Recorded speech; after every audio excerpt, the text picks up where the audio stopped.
Hi, we're talking about Your Money Matters on NDTV Profit, and my name is Alex Matthew. Now, one of the things that we save for over the course of our careers or earning period is for retirement. That is, when we're no longer earning a regular income. And there are so many studies out there, there are so many calculations, so many theories about how much of a nest egg you need. And people look at inflation calculators to say if you're spending X right now, then if you look at an inflation of 4 to 5%, then in 25 years it's going to be this mammoth number. And so it's a little frightening, let's be honest, because you see something in the lakhs right now and that turns into much more than that in 25 years, and you think, where's that money going to come from? How am I going to spend that much on a yearly basis? And the tendency is, when you get frightened about something, when something scares you, you tend to avoid it, and that really is not what the ideal outcome is. So today we'll talk about this concept of 25 times your current expenses as the nest egg that you need to save. Where did this concept of 25x come from, and how should you plan your retirement? Does it change for you here in India based on our circumstances? Joining me is Juzer Gabajiwala, who is director at Ventura Securities. Juzer, thanks so much for taking the time. Let me start with that first question, which is that, and often it's related to this FIRE calculation, right? You say that if you have currently 25 times your annual expenses in savings, then you can retire comfortably right now. That's a pretty simplistic way of looking at it, but how does this 25x come about? So, first of all, thanks, Alex, for having me on this show. So this basically, I know there was a study which was conducted by Trinity in US in 1998, and based on that, we have this 25x, the 4% rule. That if you do a 4% withdrawal, that basically it multiplies on that basis. But so it's like if you take an example, let's say that if your current expenses are around say 4 lakhs per annum, and in 25 years that would at 6% inflation if you take into account, it would add up to somewhere around 17 lakhs, right? And if you multiply that by 25, so you would have around 4.2 crores. So if you would, withdraw at 4% every year, the money will technically last with you. But obviously, there are certain things where those assumptions, does not factor in inflation on how to build up the corpus. So, how you land up building up the corpus is also very important. So it just manages your cash flow post that. So 25x and this 25x theory only talks about 30 years. Why is that 30 years? Is this based on the consumption of that corpus over a period of time? And what are the other assumptions that we are making when we talk about this value, just so that we understand how to build it out? So basically, what it is assumed that there is a 4% withdrawal which you are doing every year, Right. and even if you assume a 6%, like a inflation return on that same amount of money, then in 30 years the money will get depleted.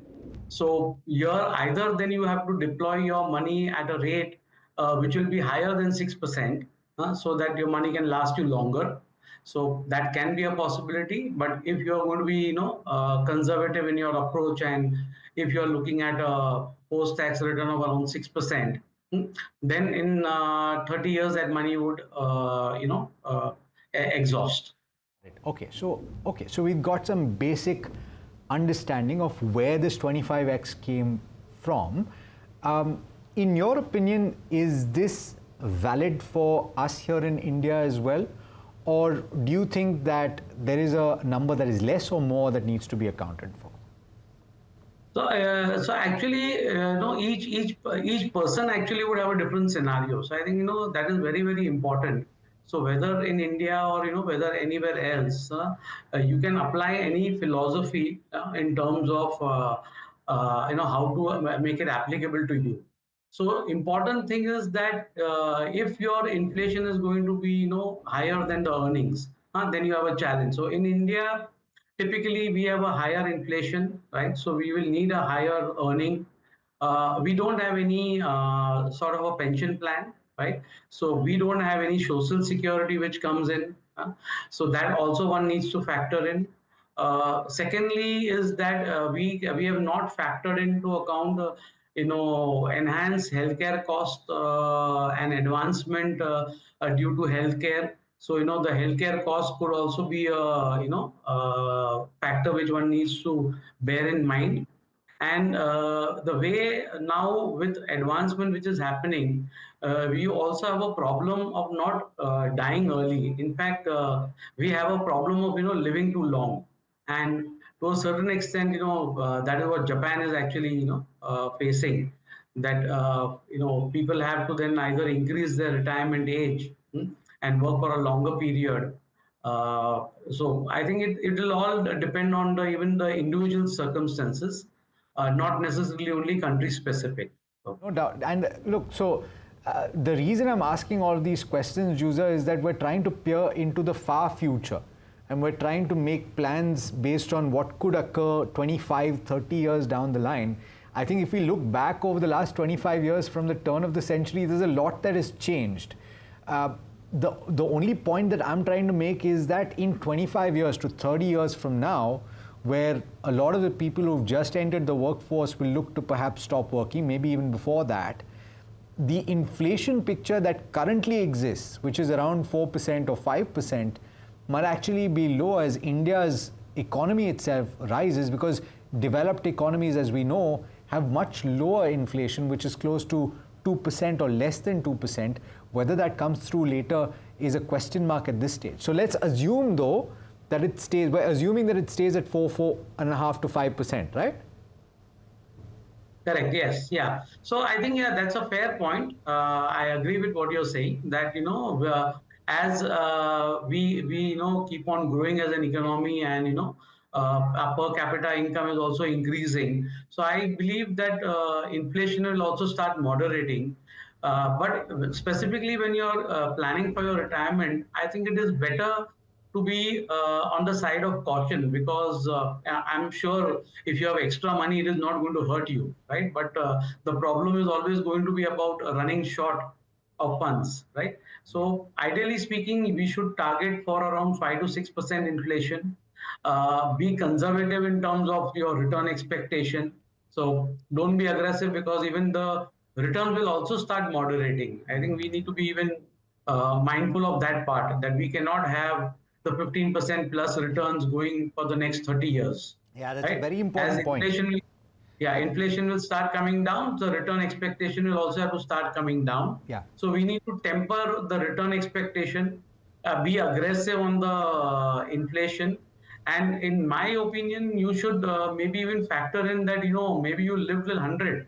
I'm sure you'll not live till 100, but you'll at least plan till that age. Yeah. So your planning will be at least a bit more conservative Yeah. in terms of what you have, because at least nothing said, your children will at least get some inheritance after that. So that's so the one situation, Juzer, when you say we hope that you don't live to 100. Normally you say the other way around, like when you're wishing somebody for their birthday, may you live to be 103. But the point is that when you're planning for your retirement, it's better, as you said, to err on the side of caution and to save more. Nobody's ever complained about having too much money. So let's come to that, right? Let's identify how to build this out. A lot of young people say, Juzer, that they don't have enough money to save. So let's take an example of somebody that is earning perhaps, 4 lakh rupees a year, 4 or 5 lakh rupees, however you want to start. And let's identify over the course or the trajectory of their life cycle heading into their retirement age, perhaps, maybe also with the addition of an income at the age of 30. How can something like this look? So I mean, so we just try to extrapolate an example, based on when we were just discussing about the topic, And we just try to see that most, and in fact you had used this word a bit earlier. So we don't talk about retirement. In fact, we actually now talk about it as more of, financial independence, right? So where people are actually wanting to be financially independent, right? So if you take an example, like, if somebody, let us say, is earning 4 lakhs and he will have an incremental earning. So we just took a, example, and we realized that if he does that for 20 years, and based on his expenses, and we assume that there'll be a double income over there. So in 20 years, he'll accumulate a corpus of, around roughly 4 crores. Okay. And we have assumed a 12% return. We assume that, whatever is his income, he has 50% is what he's investing, and 50% is his expenses. So even though we are mindful that, your expenses could undergo a change when you age, because you may not have certain costs when you retire. Like, for example, you would have taken care of your child's education and those sort of things, right? So if anybody does that for around 20 years, you will have a corpus of around, roughly 4 crores. Now, ideally speaking, if we look at, so we just assume that he would want to be financially independent at the age of 40, right? So now if you apply the 25x rule over here, so ideally he would actually need around 6 crores for his as a corpus, but he has built up a corpus of only 4 crores. So the problem which he will land up facing is that he will actually either have to, maybe postpone his retirement, or either he'll have to save more aggressively, or, maybe his earning rate will have to be higher. So he will have to tweak on that basis. So it is very important that a person starts planning for his, financial independence much earlier, because that is something which will always happen, right? It is Yeah. not something which will not happen. It is not like other goals, like, education goals of your kid going abroad. Yes. Your child may not go abroad. Yeah. So that is a possibility. But retirement is a factual. Yes. It's a fact, Okay. right? So we cannot avoid that part of it. Would you also say that over the life cycle towards the latter part, so you're saying 20 years, in the second half, you will likely have a higher income, and that moment you will be able to save much more as a percentage of your income than you were able to earlier, and so that can kind of make up some ground. Is that fair? Making ground later on is much more difficult than trying to, start earlier. So it would be more important to, you may have to postpone some expenses, Yeah. but it is better to save earlier, because, you will be able to save much more, and then you will have the power of compounding also ticking in. So Yeah. I think it is much more important that you start saving earlier. Okay, let's talk about that matrix for saving though, because I think you make an important point, and there is an ideal, of course. It's not always possible to do. Can you explain that? In terms of what sort of investment they should follow as a. No, so you've shared a matrix of savings. Yes, yeah. So Yeah, so I mean, so we just, each, like I said, every individual has a different mind frame, right? And one of the most question which we keep on facing from investors is that, ideally everybody wants to have like a more like a fixed return, but they want to be in equity, right? So a person always needs to see that what is the tenure of his, investment which is left. That's why what we make it as into, either you can be a little bit aggressive or you can be conservative. And specifically, if you're up to the age of 50, because generally we see that, a person would work till the age of 60, right? I mean, that's the time when he would retire. So he still has a 10-year time horizon where he's invested in equity. So if somebody is aggressive, can follow an 80-20. If you want to be conservative, you can be 70-30, or you can be anywhere in between also. So there is nothing where, there's nothing, it's everything depends upon what is the risk appetite you have, and what are the assets which you have with you as a part of your planning. and as you age, you can change your equity debt component to 70/30 if you are aggressive, because you need to be again invested, because retirement doesn't mean that you're not going to be earning money on your investment, because we are looking at now the life expectancy is also Yeah. increased. I mean, 80 to 90 is become the new norm Yes. because of all the medical advancement, right? So you still have a reasonably good portion, but the moment you cross 60, you need to start realigning. So you can be a lesser into the equity component and more into the debt component, depending upon what is your income needs. So Once your income needs are catered on, yeah. you can go ahead and follow that matrix. And you've still said that a conservative investor above the age of 60 should have a 40% equity allocation. I think that is an important point to make, because you don't want to run out of the funds, as you've pointed out. But then Yes. you've also made a mention of the fact that investors focus on the return rather than the time. And this, I Yes. think, is a very important point. It drives home what you were saying earlier, that over the course of the next 20, 25 years, possibly when you hit the 15th year or the 17th year, you're likely not going to see the same 12 to 15% return that you're seeing right now. So it's important to have that allocation. What do you mean by this? So basically, what I mean is that equity does not necessarily mean that you are going to be in small cap, right? So it can be even a large cap fund, right? So you can, I mean, and like I said, even though you are 60, right? If you are going to be living till 80 or 85 as an expectancy, there are still 25 more years, right? So it is not that it is not going to give you any return. So equity, and you can be conservative in your expectation over there, because at that point of time you want to be above inflation. You need to take care of all any exigencies like health costs, advancement over there, sudden spikes in inflation. You want to have a comfortable lifestyle. I'm So talking about if that example, Juzer, that 15,000 per month into 15 years into 15% return per annum, you get 1 crore. But then Right. if you... I mean, that's the thumb rule Yeah. calculation. Yeah. So if you just extrapolate it to 30 years, that amount doesn't become double. It actually becomes 10 crores. Yeah. So if you take 15,000 for 30 years and at same 15%, you are going to get 10 crores. Now you can assume that it may not earn you 15%.